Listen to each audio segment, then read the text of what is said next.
नमस्कार साथियों, कैसे आप सभी। मैं हूं अनुप कुमार सिंह। आज हम लोग जुड़े हैं एमपी टेट की आपके वर्ग 3 की जो परीक्षा में संस्कृत के प्रश्न आएंगे, तो उनसे संबंधित प्रश्नों की चर्चा करने के लिए, जैसा कि हम प्रतिदिन इन प्रश्नों की चर्चा करते रहे, इसी प्रकार से आज हम अपने प्रश्नों के माध्यम से जितने प्रश्न हो सकते हैं उन प्रश्नों का अभ्यास करेंगे। बच्चे ध्यान रखेंगे। सभी को नमस्कार, सभी का स्वागत है। तो बिल्कुल बच्चे सभी लोग टाइम से आते हैं, बिल्कुल ध्यान रखेंगे। एक बार सेशन को शेयर करेंगे सभी लोग, लाइक भी करेंगे साथ साथ जैसे ही सभी लोग आएंगे, और प्रश्नों का उत्तर बिल्कुल तेजी से दिया करेंगे। तो ध्यान रखेंगे हम लोग। चलिए, आप लोगों के लिए एक विशेष ऑफर है, जैसे आप लोग ध्यान रखिए कि आज की क्लास में आप लोग देख रहे हैं, जैसे ये पोस्टर लगा हुआ है, इस पोस्टर में लिखा हुआ है क्या, 60% ऑफ। तो 60% ऑफ कहां पर है? जितने भी एग्जामपुर के एप्लीकेशन, जितनी भी क्लासेस हैं, उन सभी क्लासेस पर क्या है, एग्जामपुर ने आपको सभी कोर्सेज पर यदि हम लोग ध्यान दें तो 60% का ऑफ दिया है। ये ऑफर आपका रहेगा कब तक? 22 मार्च तक रहेगा। ठीक है, 22 मार्च तक रहेगा बच्चे। यदि हम लोग ध्यान दें इस पे, तो बच्चे कोई भी जल्दीबाजी ना करे, कोई भी मतलब ये नहीं कि भाई गलती से कोई कुछ और भर दे, कुछ और फिल कर दे, तो ध्यान से भरेंगे। 22 मार्च तक वाला ऑफर रहेगा आपका। तो 60% ऑफ रहेगा सभी कोर्सेज पे। आप जो कोर्स लेना चाहे उन सब कोर्सेज पे आपको अवेलेबल रहेगा। ठीक है, और यदि हम लोग ध्यान दें तो साथ में क्या है, आपके लिए जो बुक्स हैं एग्जाम्पल के, जितने भी हमारे टीचर्स ने बुक्स बनाई हैं, उन पुस्तकों आप लोग ले सकते हैं। उन पे आज की डेट में आपको क्या मिलेगा, 30% का ऑफ मिलेगा। ये वाला ऑफर भी आपका 22 मार्च तक अवेलेबल है। ठीक है, तो 22 मार्च कब है? जैसा कि आज की डेट में हम लोग देख रहे हैं, आज क्या है भाई आपकी, आज आपकी 17 तारीख है। तो भाई आपके लिए 5 दिन का ऑफर है। बिल्कुल तो बच्चे ध्यान रखेंगे, होली का धमाका है, तो बिल्कुल अच्छे से करेंगे। होली का धमाका नहीं, रंगों का उत्सव है, तो ध्यान रखेंगे बच्चे। 60% और 30% का आपका ऑफ चल रहा है। ठीक है, चलिए आगे चर्चा करते हैं। ये ऑफर आपको बुक्स देखनी है, जैसे कुछ बच्चे बोले हम बुक्स ले तो ले, पर बुक देखे तो सही, बुक कहाँ है? तो आपको करना है एग्जामपुर का ऐप डाउनलोड। वहां पर आपको बुक्स की लिस्ट मिल जाएगी, कौन सी बुक आपको लेनी है, कौन सी बुक नहीं लेनी। कोड वाइज आप पुस्तकों को ऑर्डर कर सकते हैं। ठीक है, और साथ में क्या आपको जितने भी डेटा मिल रहा है, फ्री पीडीएफ मिल रहा है, लाइव क्लासेस मिल रही है जितनी भी है। देखिए, करंट अफेयर के नोट्स आपको लगातार मिल रहे हैं, आपके क्विजेस अपलोड होते रहते हैं। इन चीजों को आप लोग इसमें फायदा उठा सकते हैं ऐप के द्वारा। तो ऐप आप लोग डाउनलोड करेंगे। ठीक है, चलिए, हाँ स्वागत है बच्चे, चलिए सभी का स्वागत है। आ गए सभी लोग? जल्दी सेशन को शेयर करो फटाफट से। चलिए, क्या है, एग्जामपुर का आपका ऐप डाउनलोड करना है। ठीक है ना, चलिए अब देखते हैं आगे क्या है भाई। होली का उत्सव है, तो सर्वेशाम कृते होली का महोत्सव से हार्दिक शुभाशया। ठीक है, सभी को बहुत बहुत शुभकामनाएं होली के उत्सव की। तो बच्चे ध्यान रखेंगे, सर्वेशाम कृते होली महोत्सव से हार्दिक के शुभाशय। तो बच्चे ध्यान रखेंगे, बिल्कुल अच्छे से खेलेंगे, मजा आएगा। पूरे चेहरे को बिगाड़ लेंगे, पर चेहरे को अच्छे से बिगाड़ना केवल गुलाल से, तो रंगों से नहीं बिगाड़ेंगे। ठीक है, तो ध्यान रखना, ऐसा ना हो कि आप परीक्षा देने जाए, परीक्षा आपके चेहरे को ही ना पहचान पाए, तो दिक्कत हो जाएगी बच्चे। तो इस तरह से आप लोग अच्छे से अभ्यास करेंगे। चलिए ठीक है, अब चलते हैं प्रश्नों की तरफ। तो पहला प्रश्न क्या है भाई? हाँ, तो जो पहला प्रश्न है उसको हम पढ़े, अगर हम लोग, यदा अध्यापिका पत्रम लेखितुम गोष्ठी चर्चा अनंतरम आदिशति तदा सा किम करोति। जो अध्यापिका है, जब अध्यापिका क्या करे, पत्र लिखने के लिए गोष्ठी चर्चा मतलब सेमिनार आदि। ठीक है, क्या हो रहा है, सेमिनार। ठीक है ना, समझ रहे हैं ना गोष्ठी चर्चा क्या होता है? तो समूह चर्चा जहां पे होती है, समूह चर्चा, गोष्ठी चर्चा करने के लिए आदेश दे रही है, तब वो क्या करने के लिए बोले? ठीक है, आदिशति, तो क्या करने के लिए बोले? तदा सा किम करोति, आपको बताना ऑप्शंस। तो क्या हो जाएगा, ऑप्शन आपके सामने है। जैसे कि पहला ऑप्शन है, बहुविध भाषा कौशलानी एकत्रीकरोति, बहुत सारे भाषा कौशलों को एकत्रित करने के लिए कोशिश कर रही है।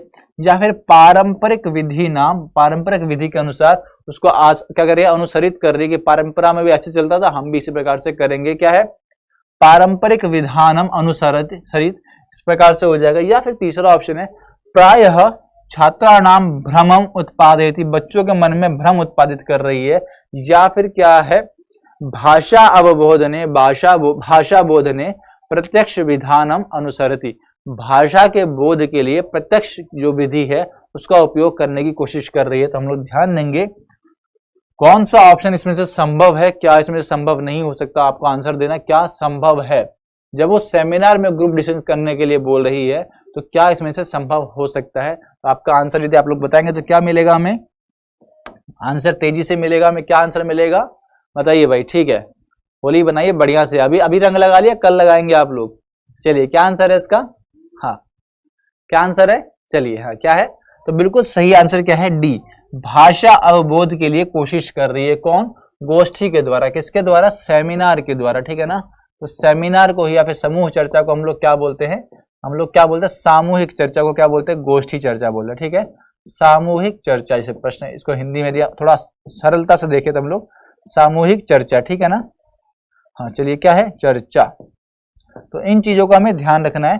भाषा बोधने प्रत्यक्ष विधानम अनुसरति, प्रत्यक्ष रूप से बच्चों को अवसर दे रही है इस प्रकार से, या डिस्कस कीजिए, अच्छे से लिख लिख कर डिस्कस कीजिए, चाहे जैसे भी डिस्कस कीजिए, एक सेमिनार का उपयोग कर रही है, ठीक है ना।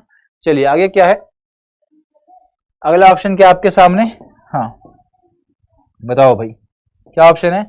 चित्रैहि, क्या है? चित्रैहि अवबोधनम अत्र परिणामकारी भवति, चित्रों के द्वारा अवबोध जब होता है, चित्रों के द्वारा, चित्रैहि कैसे बोल दिया मैंने, तो के द्वारा कहां से आया? तृतीया में प्रयोग होता है ना, तो के द्वारा, चित्रैहि क्या हो रहा है? चित्रैहि अवबोधनम, चित्रों के द्वारा अवबोधन, अत्र यहाँ पर परिणामकारी होता है। तो चित्रों के द्वारा जब बच्चों को समझाते हैं कहां पर, तो परिणामकारी होता है। इसका आंसर क्या हो जाएगा आपके लिए? वाक कौशल को बढ़ाने में कोशिश करता है, जो वाक कौशल, बोलने का जो कौशल होता है उसको बढ़ाने में हेल्प करता है, या श्रवण कौशल को बढ़ाने में वर्धन आपके हेल्प करता है, मदद करता है, फिर साहित्य के कौशल को बढ़ाने में आपकी सहायता करता है, या फिर कला के कौशल को बढ़ाने में आपकी सहायता करता है। तो क्या आंसर इसमें संभव है? चित्रों के द्वारा। बताइए चित्रों के द्वारा क्या संभव है इसमें आंसर? तो आप लोग यदि ध्यान देंगे, चित्र देख रहे हैं तो वाक कौशल बिल्कुल नहीं है, श्रवण सुनने वाला भी नहीं संभव है। यहाँ पे यदि बच्चा प्रश्न उत्तर करा तो श्रवण कौशल हो सकता था, और साहित्यिक कौशल जब आप कथा आदि करते हैं तो संभव होता है, ठीक है। यदि हम लोग ध्यान दें तो कथा आदि का जब परिचय करते हैं तो साहित्यिक कौशल संभव होता है। इसी प्रकार से जो कला कौशल है, क्या कर रहे हैं यहाँ पे? चित्रैहि अवबोधन, तो कला कौशल का यहाँ पर विकास हो रहा है, ठीक है ना। यदि इसका हम ध्यान दें तो कला कौशल का यहाँ पर विकास हो रहा है, ठीक है। तो क्या आंसर हो जाएगा इसका? कला कौशल वर्धने, ठीक है। चलिए बहुत बढ़िया। अब अगला प्रश्न देखिए हम लोग, तो हाँ क्या है, एक प्रश्न है, आपको जानना चाहिए इस प्रश्न को। ये प्रश्न आपका पेडागोजी से संबंधित है, बच्चे ध्यान रखना है। पेडागोजी में क्या है, आपका जो सीडीपी नॉर्मल आएगी ना हिंदी भाषा में, उसमें ही प्रश्न आ सकता है ये वाला। तो क्या प्रश्न है? राधा कृष्णन आयोग से नामांतरम किम, इसका अन्य नाम क्या है? नाम अंतरम मतलब दूसरा नाम, ठीक है। क्या है? दूसरा नाम। जो राधा कृष्णन आयोग है उसका दूसरा नाम क्या है? तो क्या है? माध्यमिक आयोग है, या कोठारी आयोग है, या संस्कृत आयोग है, या फिर विश्वविद्यालय आयोग है? कौन सा आयोग इसका नाम है? तो बताइए, जल्दी से आंसर देंगे। कौन सा आयोग है ये? बताइए, संस्कृत आयोग है, कोठारी आयोग है, माध्यमिक आयोग है, या फिर विश्वविद्यालय आयोग है? क्या आंसर संभव है इसका? क्या दे रहे हैं? संस्कृत आयोग? नहीं, संस्कृत पढ़ रहे तो संस्कृत आयोग लगा देंगे, ऐसा थोड़ी होता है भाई। ये यदि कॉमन पेडागोजी में सीडीपी में आ गया तो आप क्या लगाएंगे वहां पे? गलती नहीं होगी आप लोगों से। तो संस्कृत आयोग ने, विश्वविद्यालय जो आयोग है हमारा, तो बच्चे ध्यान देंगे, जो विश्वविद्यालय आयोग है उसे क्या बोलते हैं हम लोग? राधा कृष्णन आयोग के नाम से जानते हैं, ठीक है ना। और जो आपका जो मुदलियार आयोग था, जो आप लोग जानते हैं मुदलियार आयोग, जो 1958 में भी जो था, 1956 में जो था आसपास, वो है। कोठारी आयोग आपका 1964 के आसपास का है। तो बच्चे ध्यान रखना, आयोगों के नाम भी आपको याद रखने हैं, ठीक है ना। इसमें द्वितीय भाषा के विषय में चर्चा की गई थी, ठीक है। तो द्वितीय भाषा के विषय में भी चर्चा की गई थी। इन चीजों का आपको ध्यान रखना है, ठीक है। चलिए, तो विश्वविद्यालय आयोग क्या हो गया? राधा कृष्णन आयोग हो गया, ठीक है ना। चलिए, क्या है अगला प्रश्न? सर्वपल्ली राधा कृष्णन, संपूर्ण नाम बिल्कुल यही है भाई, बहुत अच्छे। सर्वपल्ली राधा कृष्ण नाम इनका। चलिए, अब अगला प्रश्न क्या है? स्वयं अन्वेषण विधेय नामांतरम वर्तते, इसका नाम अलग क्या है? नाम अंतरम वर्तते, स्वयं अन्वेषणम विधेय नाम अंतरम विद्यते, मतलब इसका अन्य नाम क्या है? तो स्वयं अन्वेषण क्या होता है? समीक्षण विधि बोलते हैं हम लोग इसे, या फिर समूह चर्चा विधि बोलते हैं, या परियोजना विधि बोलते हैं, या फिर ह्यूरिस्टिक विधि बोलते हैं। ह्यूरिस्टिक आप लोगों ने नाम सुना हुआ है ना, आप लोग जब बीएड कर रहे हो तो बिल्कुल इस विधि का प्रयोग हुआ होगा। तो इसमें क्या चर्चा होती है? बिल्कुल ये प्रश्न से ही संबंधित है, इसलिए इसका नाम भी लिखा हुआ है, इसमें कोई दिक्कत नहीं है आपको। क्या इसका आंसर हो जाएगा? बिल्कुल सभी प्रश्नों के आंसर डी मिल रहे हैं। यदि हम चर्चा करें तो सभी का आंसर डी नहीं होता है, पर संभव है वहां पर सबका डी दे देंगे। तो बच्चे सोचते हैं हमने पहले वाले का डी लगाया, उसका भी डी लगाया, उसका भी डी लगाया, तो कॉन्फिडेंट होते हुए भी बच्चा ना अपने ऑप्शन को चेंज कर देता है। तो ऑप्शन चेंज नहीं करना है आपको, इसलिए थ्योरी पढ़ना बहुत जरूरी है, अपने हिसाब से पढ़ना जरूरी है। तो क्या हो जाएगा? ह्यूरिस्टिक विधि होती है ना, ह्यूरिस्टिक विधि क्या होती है, इसमें आप लोग कौन से बोलते हैं, स्वयं अन्वेषण, मतलब बच्चा अपने आप जब अन्वेषण करता है, ठीक है, बच्चा क्या करता है, बच्चा अपने आप अन्वेषण करता है ना, ठीक है, बच्चा अपने आप ठीक है, क्या करता है, अन्वेषण करता है, ठीक है, अन्वेषण मतलब देखता है, समझता है चीजों को, ठीक है, अन्वेषण मतलब क्या होता है, इसे रिसर्च के तौर पे भी बोल सकते हैं, रिसर्च का पर्यायवाची शब्द भी है, ठीक है, तो रिसर्च में क्या क्या शब्द होते हैं, गवेषणा होता है, अन्वेषण होता है, समीक्षणम होता है, बहुत सारे इसके पर्याय शब्द होते हैं, ठीक है, तो इस चीज का हमें ध्यान रखना है। अगला प्रश्न यदि हम लोग देखें, बताओ भाई अगला प्रश्न क्या है, हाँ, एजुकेशनल साइकोलॉजी, ये पुस्तक किस राइटर की है आपको बताना है। एजुकेशनल साइकोलॉजी जो पुस्तक है, इस पुस्तक को किस व्यक्ति ने लिखा है, तो कोई बहुत मुश्किल सवाल नहीं है, बहुत सिंपल बुक का नाम है एजुकेशनल साइकोलॉजी, कोई ऑफ कोई फॉर ये वो कुछ भी इसमें फलाना ढिमका नहीं लिखा हुआ, तो ध्यान रखना है कौन है इसके राइटर, बताइए, टाइड है, टाइड मैन है, टाइड मैन नाम है, या फिर कौन है, सिगमंड फ्राइड नाम है, या फिर क्या थॉर्नडाइक है, या फिर कौन है, स्पीयरमैन है, तो कौन इसके आंसर, कौन इसके भाई राइटर, यदि आपसे प्रश्न पूछा है तो क्या इसका आंसर हो जाएगा। इस बार आप लोग डी पे मत जाइएगा, आपको पहले ही बता दूं मैं, तो सभी प्रश्नों के आंसर डी नहीं होते, पर हाँ संभव है कि क्रमशः डी आपको आंसर मिल जाए, चाहे कोई भी आंसर क्रमशः मिल जाए, तो ध्यान रखना इस बार स्पीयरमैन नहीं है, थॉर्नडाइक है। थॉर्नडाइक का कौन है भाई, थॉर्नडाइक की बिल्ली है ना, तो ध्यान रखना है पेवलोव का कुत्ता, थॉर्नडाइक की बिल्ली, ये चीज ध्यान रखना आप लोगों को, तो इस चीज का हम लोग यदि ध्यान रखेंगे।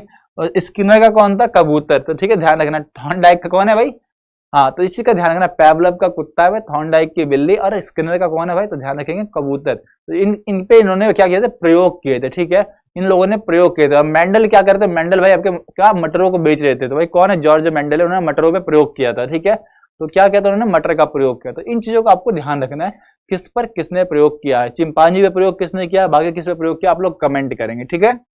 तो थॉर्नडाइक की बिल्ली वाला आंसर था इसका, अब बताना आपको, लो ये तो मैंने आंसर पहले ही बता दिया आप लोगों को, फिर भी देखते हैं कितना बच्चों ने ध्यान से सुना है और कितने बच्चों ने थोड़ी सी गलती की है, तो ध्यान देंगे हम लोग। चलिए क्या आंसर होगा इसका, जो पेवलोव है, जो पेवलोव महोदय है, इन्होंने क्या किया था, शास्त्रीय अनुबंधन का प्रयोग किया था ना, क्या किया था इन्होंने, शास्त्रीय अनुबंधन का प्रयोग किया था, सबको क्लियर है, तो सबको याद है। तो सबसे पहले जो इन्होंने प्रयोग किया था किसके ऊपर किया था, सबसे पहला प्रयोग इन्होंने किसके ऊपर किया था, यदि आप लोगों ने इससे पहले वाले प्रश्न पे ध्यान दिया होगा तो आपको उत्तर मिल चुका है, ठीक है।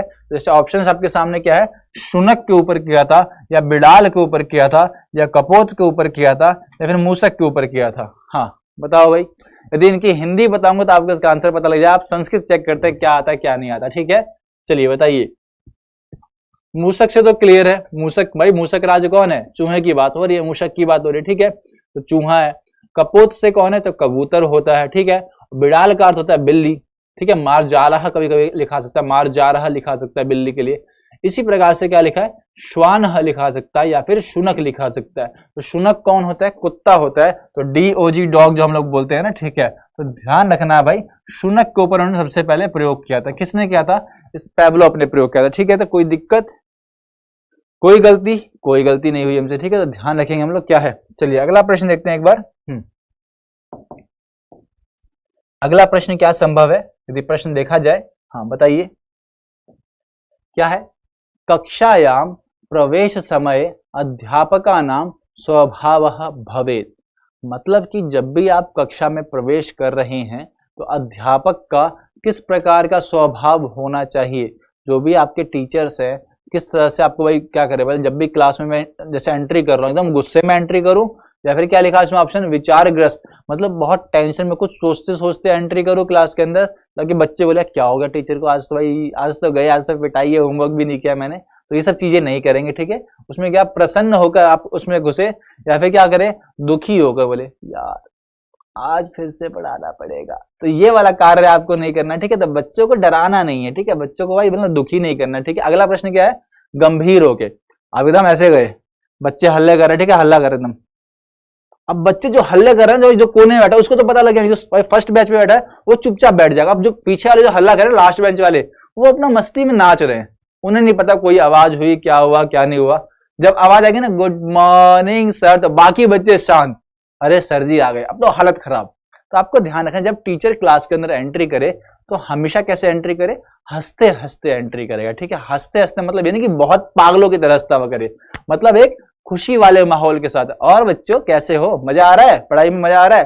तो बच्चों को जो पूरी पिछली क्लास हुई है ना उसमें भी उसको मजा आएगा, हाँ सर मजा आया, अगली क्लास में वो नई एनर्जी को लेके जाएगा बच्चा। तो आपको ध्यान रखना, जब आप टीचर बनेंगे आपकी सारी टेंशन एक तरफ और जो कक्षा का एक क्लासरूम होता है ना वो एक तरफ, वो आपका सबसे बड़ा कर्म होगा। वहां पर ध्यान रखना आपको, कभी भी अपने स्वभाव को देखिए, ये भी अलग हो रहा है भाई साहब।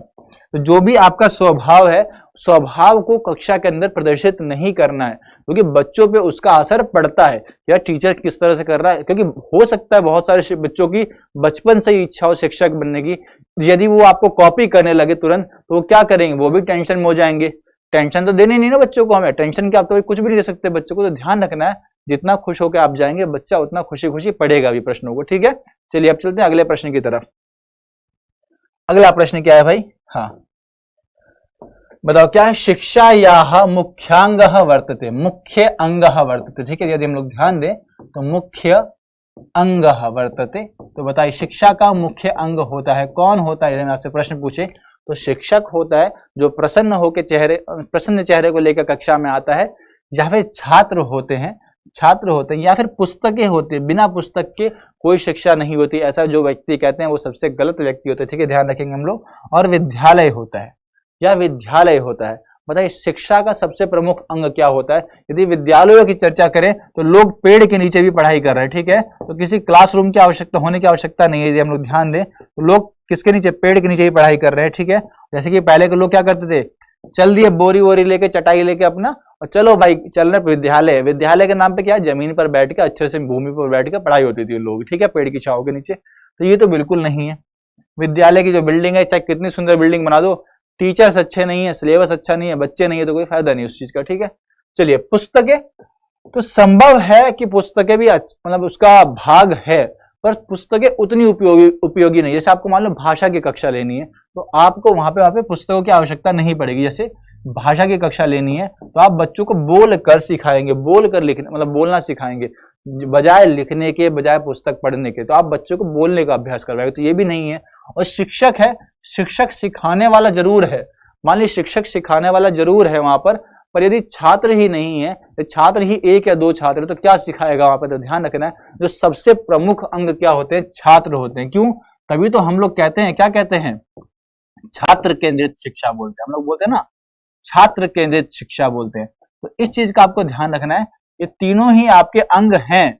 कौन? शिक्षक भी है, छात्र भी है, और कौन? पुस्तकें भी है। पर सबसे प्रमुख अंग क्या होता है? छात्र होते हैं, जिसको पढ़ाना है। क्योंकि हो सकता है उन छात्रों में कोई बच्चा तेज हो, वही उठकर पढ़ाने लगा तो वो भी शिक्षक बन जाएगा ना, पर है तो वो भी छात्र। तो बच्चे ध्यान रखना, छात्र हमेशा कौन होगा? मुख्य अंग होगा। छात्र केंद्रित शिक्षा आपको याद रखना है, ठीक है। चलिए अब देखते हैं अगला प्रश्न। क्या है भाई? हाँ, छात्रेभ्यः आधारभूत शिक्षा प्रदेया इति केन उक्तम। मतलब बच्चों को निराधार वाली शिक्षा नहीं, मतलब कुछ भी मत पढ़ा देना, ठीक है। निराधार आपको नहीं पढ़ाना, ठीक है। मतलब कुछ भी बेसलेस चीजें नहीं पढ़ानी है, ठीक है, ध्यान रखना है। बेसलेस, ठीक है, मतलब बेसलेस मतलब परीक्षा कुछ और है, पढ़ा कुछ और है, ठीक है। तो उस तरह से नहीं पढ़ाना है, तो इसको नहीं पढ़ाना, ठीक है, ध्यान रखना है। नहीं, हमेशा नहीं लिख देंगे, ठीक है, तो ध्यान रखेंगे हम लोग। तो छात्रेभ्यः, छात्रों को, बहुवचन में बहुत सारे छात्र हैं, आधारभूत शिक्षा प्रदेय, मतलब उनको आधारभूत शिक्षा ही देनी चाहिए, मतलब चीज समझ में आनी चाहिए बच्चों को, और सिलेबस भी उनके स्तर के अनुसार होना चाहिए। तो ये वाक्य किसने बोला था? तो जो वाक्य लिखा हुआ केन उक्तम, आपको बताना राधा कृष्णन महोदय ने बोला था, या फिर महात्मा गांधी ने बोला था, या फिर टैगोर ने बोला था, रविंद्रनाथ टैगोर ने बोला था, या फिर विवेकानंद ने बोला था। किसने ये वाक्य बोला था?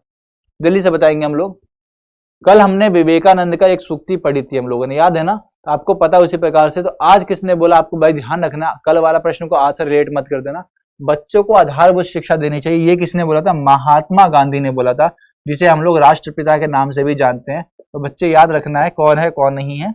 महात्मा गांधी ने भी बहुत सारे साइकोलॉजी के फैक्ट दिए हैं, ठीक है। तो इनके मनोविज्ञान के विचारों को आप लोग जरूर याद रखें, क्योंकि हो सकता है परीक्षा में ये प्रश्न पूछे जाए, ठीक है। तो मनोविज्ञान वाले विचार इनके याद रखने, ठीक है। किसके? महात्मा गांधी के, ठीक है। महात्मा गांधी के विचारों को एक बार जरूर देख लेना, एक बार जाते जाते कोई वो नहीं, यदि नहीं देखा तो कोई बात नहीं, एक दो प्रश्न आएंगे वो ठीक हो जाएंगे, कोई गलत नहीं होंगे, ठीक है ना। बस पॉजिटिव माइंड लेकर आपको अप्रोच करनी है वहां पे, ठीक है। अगला प्रश्न देखते हैं एक बार। हाँ, बाकी परिचित तो थे ना सभी लोगों से, राधा कृष्णन का हम पढ़ चुके थे, विवेकानंद के विषय में जानते हैं भाई, यूएसए में उन्होंने कॉन्फ्रेंस की थी, अमेरिका में जाके भारत के विषय में, भारत का प्रतिनिधित्व किया था उन्होंने, सबको पता है कितना अच्छा, भाई और बहनों कहते ही भाई कितने 5 से 10 मिनट तक पूरी पूरी तालियां बजने लगी थी। तो उस तरह का उनका व्यक्तित्व था। इसी प्रकार से रविंद्रनाथ टैगोर है जिनको नोबेल पुरस्कार मिला हुआ है गीतांजलि उनकी रचना के लिए, तो वो भी आपको याद रखना। इन्होंने ही क्या लिखा हुआ है, राष्ट्रीय जो हमारा गान है, राष्ट्रीय गान, ध्यान रखना है कौन सा है राष्ट्रीय गान हमारा, जन गण मन जो है ना, तो बच्चे याद रखना है, इन्होंने यही लिखा था, ठीक है। तो ध्यान रखना भाई इन सभी विषयों के, सभी व्यक्तित्वों के विषय में, व्यक्तित्वों को जानना चाहिए। इनको पढ़ेंगे तो आपके अंदर उस प्रकार के व्यक्तित्व आपके अपने आप उसमें आने लगेंगे, आचरण में आने लगेंगे। तो इनकी जो इनकी पुस्तकें होती है ना, आत्मकथा जो इनसे रिलेटेड पुस्तकें होती है, उनको पढ़ना चाहिए एक बार के लिए, ठीक है। चलिए प्रश्न क्या है, अत्र बालकस्य स्थानम मुख्यम तथा शिक्षकस्य स्थानम गौणम। अब गौण का अर्थ क्या होता है, लघु मतलब कम होता है, ठीक है। लघु मतलब कम होता है, कहां पर, शिक्षक का स्थान कम हो जाता है छात्र की अपेक्षा, जो छात्र का स्थान है क्या होता है, अधिक होता है, ठीक है। हम लोग ध्यान दें, अधिक होता है। मुख्य मतलब छात्र शिक्षक से भी ज्यादा उपयोगी होता है। तो कौन से भाई, कौन से सिद्धांत के अंदर आपसे पूछा जाए, आदर्शवाद के सिद्धांत में, या फिर प्रकृतिवाद के सिद्धांत में, या फिर यथार्थवाद के सिद्धांत में, या फिर प्रयोजनवाद के सिद्धांत में। चलिए हाँ, चलिए क्या आंसर है इसका, तेजी से आंसर देंगे बच्चे। प्रश्न संख्या आपका 10 जो है इसका आंसर देंगे, और 10 के बाद आप लोग बताएंगे कि आपके पेडागोजी में कितने नंबर सही हुए। उसके बाद हम लोग करेंगे संस्कृत व्याकरण के 10 प्रश्नों को, तेजी से करेंगे हम लोग, ठीक है। चलिए क्या आंसर है इसका,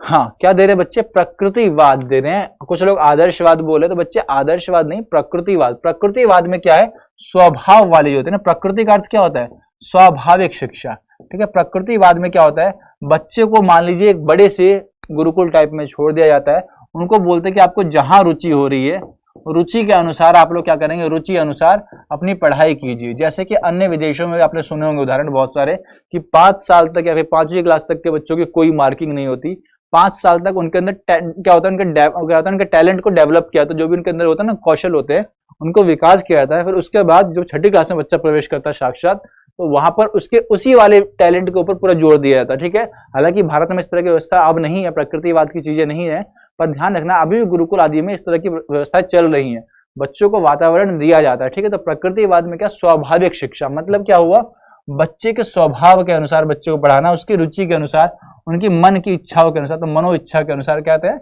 बच्चों को पढ़ाने का उसमें अवसर दिया जाता है। बच्चे अपने आप जानकारी कलेक्ट करते हैं, ठीक है ना। चलिए अगला प्रश्न देखिए एक बार हम लोग, इसमें तो प्रकृतिवाद हो गया इसका आंसर। तो कमेंट करेंगे 10 में कितने नंबर हुए, 4 तो डी ही थे शुरू वाले।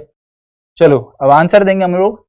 धान्यार्था पद में समास है, धान्यार्था पद में समास है, तो बच्चे ध्यान रखेंगे, समास आदि हो सकता है आपके गद्य में से पूछ दे या फिर पद्य में से पूछ दे, बस समास आदि की अपेक्षा मैं आपको साफ साफ बता दूं, आपसे पूछेगा गद्य में जो लाइन लिखी होगी उसका अर्थ पूछेगा, समास आदि इतना टफ व्याकरण पूछने नहीं जाएगा, ठीक है। तो ध्यान रखना आप लोगों को, जिस तरह से थोड़ा सा मुश्किल प्रश्न है, मैंने समझाने के लिए आपके लिए रखा हुआ है, पर इस तरह का आपका प्रश्न एमपी टेट में नहीं पूछेगा, ठीक है। तो आपके जो सामान्य प्रश्न पूछेगा, सामान्य समास पूछ सकता है, या फिर गद्य की कोई लाइन पूछ देगा कि गद्य में रिक्त स्थान भरो, या अव्यय बताओ, उसका पर्याय बताओ, उपसर्ग बताओ, या फिर किसने क्या कार्य किया। गद्यों में इस प्रकार के प्रश्न आपके बनते हैं, तो ठीक है, ध्यान रखना है।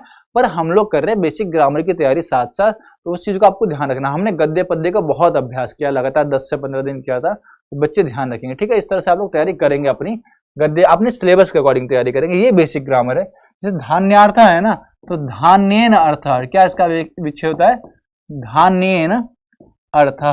जब धान्येन यदि आपको शब्द दिख रहा है तो तृतीया का प्रयोग हो रहा है, और तृतीया जब विभक्ति दिख रही है तो विभक्ति क्या है, एक सेकंड, हाँ, विभक्ति जब प्रयोग करते हैं तो क्या बोलते हैं, व्यधिकरण का प्रयोग करते हैं हम लोग। किसका करते हैं, व्यधिकरण का प्रयोग हम लोग करते हैं। तो क्या हो जाएगा, व्यधिकरण जब प्रयोग करते हैं किसका भेद है, तत्पुरुष का भेद है, तो ध्यान रखेंगे तृतीया तत्पुरुष का ये भेद हो जाएगा। और सभी जगह यदि आपको भेद देखने हो तो आप लोग ध्यान रखेंगे, मैं बता देता हूँ, ऐसे जरूरत तो है नहीं, पर क्या है, यूप दारू शब्द बनता है, ठीक है। तो यूपाए दारू मतलब उसके लिए क्या होता है, यूप मतलब यज्ञ के लिए लकड़ी की बात हो रही है, ठीक है। तो लकड़ी का होता है, दारू का शब्द होता है। तो इसमें ध्यान दें लोग, चोर भयम क्या बनेगा, चोर भयम जो पद है इसमें समास कौन सा है, चोरात भयम, ठीक है, बन जाएगा। और इसका क्या बन जाएगा, राजपुरुषः। राजपुरुषः तो फेवरेट है भाई, सभी जगह आता है, सभी लोग प्रश्न देखते हैं आंसर दे देंगे राजपुरुषः में क्या है क्या नहीं है। तो ध्यान रखना हर एक विभक्ति के अनुसार तत्पुरुष में आपको उदाहरण मिलते हैं, ठीक है ना। चलिए अगला प्रश्न क्या है भाई, हरे शब्द में आपको विभक्ति बतानी है। हरे, ठीक है, हरे, ए हरे वाला हरे नहीं, गांव वाला हरे मत करना, हरे हरे वाला हरे नहीं करना, ठीक है। तो ध्यान रखेंगे हम लोग, हरे क्या है, हरि शब्द जो भगवान विष्णु है, ठीक है, उनका शब्द है। इसमें हरे जो शब्द दिया गया यदि हम लोग ध्यान दें तो इकारांत शब्द है, ठीक है। कौन सा है, इकारांत शब्द है, ठीक है ना, क्लियर है। इकारांत शब्द में क्या होता है, आपका जो पुल्लिंग का शब्द है उसका आपको रूप बताना है, स्त्रीलिंग के समान मत चला देना, नहीं तो गलती हो जाएगी। तो हरे शब्द कहाँ बनता है, तो प्रश्न संख्या 12 का आंसर क्या हो जाएगा, यदि हम लोग ध्यान दें तो दो जगह बनता है, पंचमी और षष्ठी। कहाँ का बनेगा, हरे है बनता है यहाँ पर भी, और क्या बनता है इसी प्रकार से हरे है रूप बनता है, ठीक है। यहाँ पे यदि हम लोग ध्यान दें तो हरेभ्याम जो बनता है ना, ध्यान रखें, तृतीया चतुर्थी पंचमी द्विवचन में हरेभ्याम करके बन जाता है, और जब पंचमी बनता है, पंचमी एक वचन में, तो क्या बनता है, हरे रूप बनता है। तो आप लोग यही ध्यान देना है, क्या है, द्वितीय षष्ठी विभक्ति, यहाँ पे क्या लिखा है, एक वचन। तो केवल षष्ठी विभक्ति एक वचन ये सही तो है, ये भी सही है, मान सकते हैं, पर जब दो दो ऑप्शन लिखे हुए हो ना तो आपको दोनों की तरफ जाना चाहिए, ठीक है। तो दोनों की तरफ जाना चाहिए। यदि हम लोग ध्यान दें तो क्या बन जाएगा इसका, हरे का बन जाएगा पंचमी षष्ठी, क्या बन जाएगा इसका आंसर, आपका ध्यान रखना डी बन जाएगा, क्लियर है। चलिए, लकार कितने प्रकार के होते हैं, कुल कितने लकार होते हैं यदि आपसे पूछा जाए, लकारों से परिचित हैं तो बच्चे आंख बंद करके बोलेंगे क्या, 10 लकार होते हैं। पर 10 में यदि लेट लकार की बात करें तो इसकी संख्या क्या है, तो 10 में लेट लकार की गणना नहीं होती। क्यों नहीं होती, क्योंकि ये आपका वैदिक लकार है। कौन सा है, वैदिक लकार है, ठीक है। तो ध्यान रखेंगे हम लोग, ये वैदिक लकार है। और जब 10 की बात हो रही है तो 10 में कौन सा बन जाएगा, एक होता है लिंग लकार, ठीक है। कौन सा होता है, लिंग लकार होता है, ठीक है। यदि हम लोग ध्यान दें यहाँ पे, चलिए यदि हम लोग ध्यान देंगे यहाँ पर, वेरी गुड, क्या है, लिंग लकार, ठीक है। तो क्या हो जाएगा, एक उसका होता है विधि लिंग होता है, और एक क्या होता है, आशीर होता है, ठीक है। क्या होता है, आशीर होता है, ठीक है। तो आशी ही बोल दीजिए, ठीक है, आशी ही लिंग बोल रहे हैं हम लोग उसको। दो प्रकार के इसके लकार भेद होते हैं। तो यदि कुल लकारों को मिलाया जाए तो कुल 11 होंगे, पर जब भी आपसे प्रश्न पूछेगा तो लकार के भेद कितने हैं आप बताएंगे 10, ठीक है। कितने बताएंगे, 10। ये नहीं कि परीक्षा में 5 पूछे तो आप 5 लगा देंगे, ठीक है, कि भाई एमपी टेट के सिलेबस में पूछा है 5 होते हैं तो आप लोग क्या बता देंगे 5, तो 5 नहीं बोलेंगे, ठीक है। ध्यान रखना है, वो आपके व्याकरण में पूछ रहा है कितने लकार है, तो 10 ही लकार होते हैं, ठीक है ना। ये चीज क्लियर रखना अपने पास। चलिए अगला प्रश्न क्या है, हाँ अगला प्रश्न अव्यय पद बताना आपको। एक वाक्य लिखा हुआ है, पुत्रेण सह पिता गच्छति, पुत्र के साथ पिता जा रहे हैं। ये नहीं लिखा कहाँ जा रहे हैं कहाँ नहीं जा रहे, जैसे रामेण सह सीता वनम गच्छति, इस प्रकार से वाक्य था तो वहां पर क्लियर था ना कि भाई राम के साथ सीता कहाँ जा रही है, वन में जा रही है। तो इस चीज को आप लोग ध्यान रखेंगे, क्या हो जाएगा यहाँ पे आंसर, जैसे इसमें वाक्य लिखा है पुत्रेण सह पिता गच्छति, तो यहाँ पे देखिए पुत्रेण जो लगा ना, एक चीज और समझ लीजिए क्या बन रहा है, यहाँ पर तृतीया का प्रयोग हुआ है। तृतीया का प्रयोग क्यों हुआ है, सह के योग में तृतीया का प्रयोग हुआ है। और यदि यहाँ पे आपसे अव्यय पद पूछा गया है तो जिस पद के योग में विभक्ति परिवर्तित होती है वो उपपद होते हैं। उपपद के योग में क्या होता है, आपकी विभक्तियां लगती है। तो सह क्या है, सह का अर्थ होता है साथ होता है। सह की जगह आप लोग सार्धम भी प्रयोग कर सकते थे, ठीक है, सार्धम शब्द का भी प्रयोग कर सकते थे, ठीक है। तो उनके साथ क्या हो रहा है, उनके साथ जा रहा है। सह क्या अव्यय पद है, और सह में यदि हम लोग ध्यान दें तो ना ही इसका विभक्ति रूप बदलेगा, ठीक है, विभक्ति क्रिया, ठीक है, क्रिया और वचन, कोई भी रूप इसका नहीं बदलेगा, ना ही पुरुष के अनुसार, ठीक है। तो इस प्रकार से इसके कोई भी परिवर्तन नहीं होंगे, परिवर्तन, ठीक है, परिवर्तन नहीं होंगे किसके, केवल सह के नहीं, सभी अव्ययवाची शब्दों के कोई परिवर्तन नहीं होते, वो जैसे थे वैसे ही रहते हैं, ठीक है। चलिए अगला प्रश्न क्या आपके लिए, तो एक प्रश्न है, यदि हम लोग ध्यान दें, कर्मवाच्य में कर्म में कौन सी विभक्ति होती है। तो हमने कल आपसे पूछा था कर्मवाच्य में कर्ता में कौन सी विभक्ति होती है, तो आपसे हम आज पूछ रहे हैं कि कर्म में कौन सी विभक्ति होती है, ठीक है। कर्मवाच्य में कर्म में कौन सी विभक्ति होती है, तो आप बताएंगे। यदि आपसे कभी प्रश्न पूछा जाए, कभी बाई चांस कोई ट्रिकी क्वेश्चन पूछे कि भाववाच्य में कर्म में कौन सी विभक्ति होती है, तो आप लोग बताएंगे कोई भी विभक्ति नहीं होती। क्यों नहीं होती? क्योंकि भाववाच्य में कर्म होता ही नहीं है। ठीक है, भाववाच्य में कर्म होता ही नहीं है, वहां यही ट्रिक यूज करनी है। और जब कर्म वाच्य में कर्म में पूछी जाए तो आपको ध्यान रखना है जिस भी वाच्य का नाम लिखा हो उस वाच्य की प्रधानता माननी चाहिए। तो जब कर्म वाच्य में किसकी प्रधानता है? कर्म की ही प्रधानता है।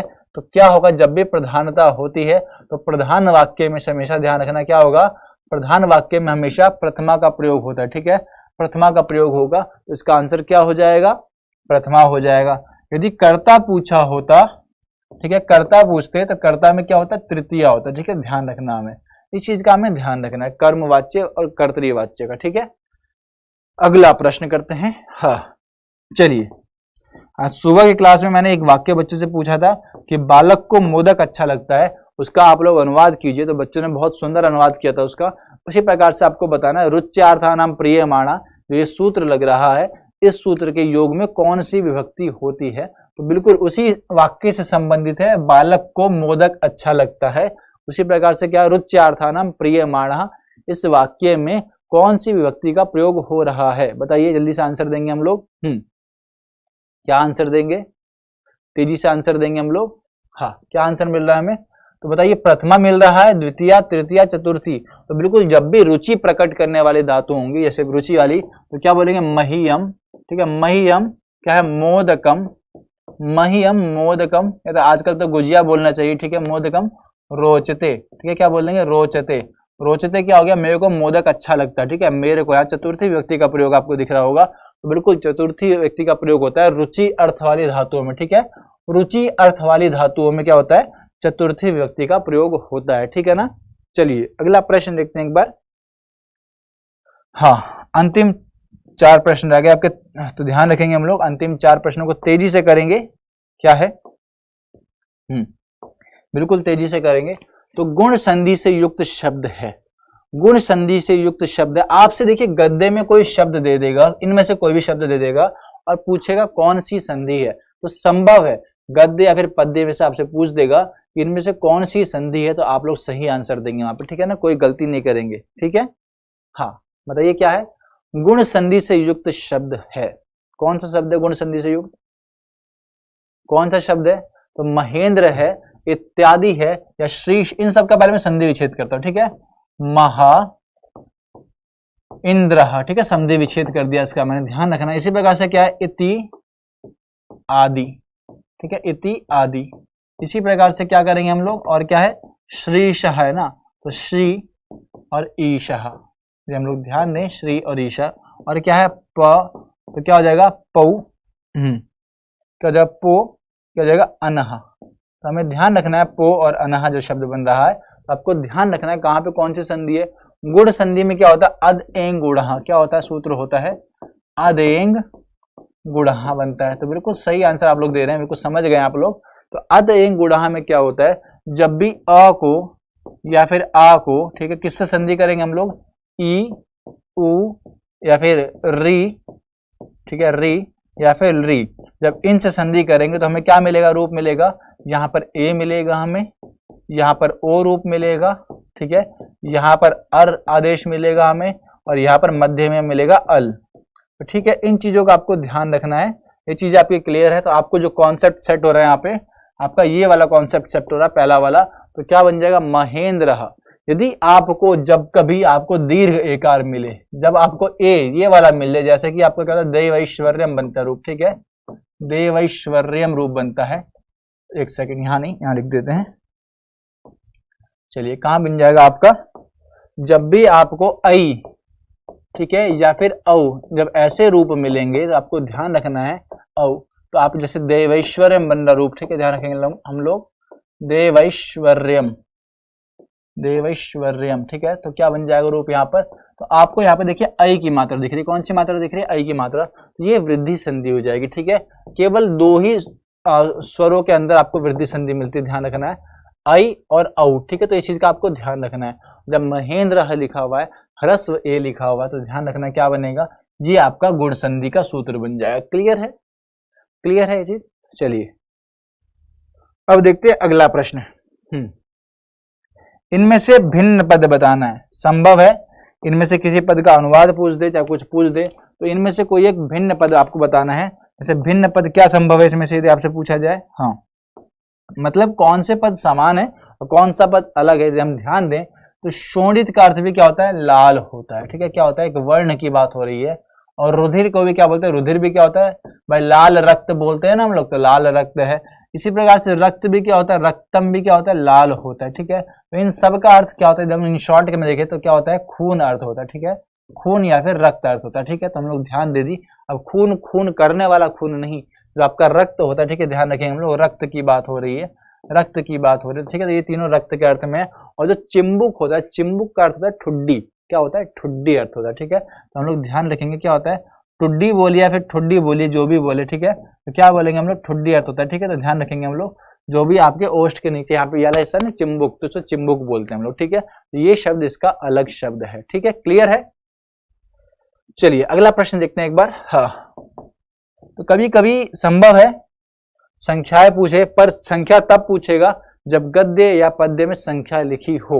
जब वो संख्या लिखी होगी तो ही प्रश्न पूछेगा, वरना नहीं पूछेगा। क्योंकि एमपी टेट की परीक्षा है, कोई आपकी सामान्य परीक्षा है नहीं टीजीटी पीजीटी की। तो ध्यान रखेंगे, हालांकि इसके बाद भी आप टीचर बन रहे हैं, और जो पाठ्यक्रम में लिखा हुआ अपठित गद्यांश, अपठित पद्यांश, तो उसके आश्रित में आपके सामान्य संस्कृत की तरफ नहीं जाएगा, वो आपके गद्य और पद्य से आश्रित प्रश्नों को ही पूछेगा। ठीक है, तो ध्यान रखेंगे हम लोग। क्या प्रश्न है यहाँ पे,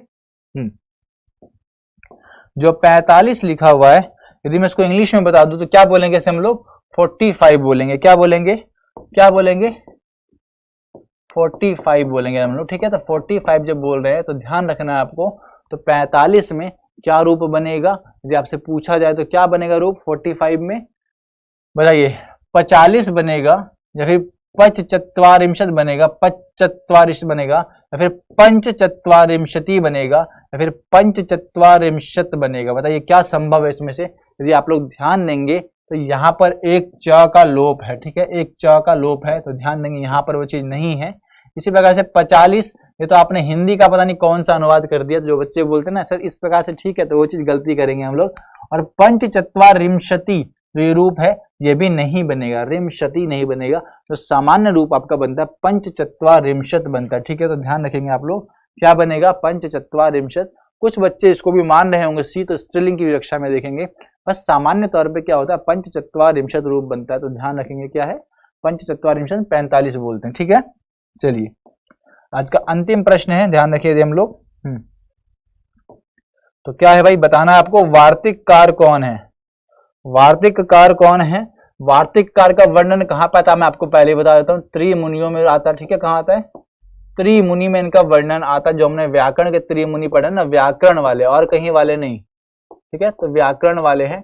कई लोग पता है व्याकरण क्या छोड़कर जो वार्तिक कार शब्द को समझते हैं ना, तो जिन्होंने क्या बोला भाई, वक्रोक्ति का बोला साहित्य में, तो लोग वक्रोक्ति वाले को वार्तिक कार भी कभी कभी मतलब दिक्कत देखी है मैंने बच्चों के साथ, कंफ्यूजन मिल जाती है। तो आपको ध्यान रखना है, जो वार्तिक जो सूत्र लिखे होते हैं ना, इस प्रकार से वार लिखा होता है, इसका अर्थ ही होता है वार्तिक, मतलब किसी सूत्र की व्याख्या की गई है। तो जो वार्तिक लिखा गया तो उस चीज को ध्यान रखना है, किसी सूत्र की व्याख्या की गई है, तो किसी व्यक्ति ने उससे ऐसे बहुत सारे सूत्रों की व्याख्या की थी। कौन से पुस्तक पे, अष्टाध्यायी व्यक्ति जो पुस्तक थी ना, अष्टाध्यायी पुस्तक पर किसी व्यक्ति ने बहुत सारे सूत्रों की चर्चा की थी, तो उस व्यक्ति ने क्या लिखे थे, वार्तिक लिखे थे। तो वो व्यक्ति कौन है, बिल्कुल सही आंसर है, क्या है, ध्यान देंगे, वो व्यक्ति कौन है, वो व्यक्ति है वररुचि। ठीक है, कौन है, वररुचि। पर आप, मैं तो कुछ और पूछ रहा हूँ, वररुचि तो ऑप्शन में ही नहीं है। तो वररुचि ही नाम किसका है भाई, कात्यायन का नाम है। ठीक है, किसका नाम है, कात्यायन का नाम है।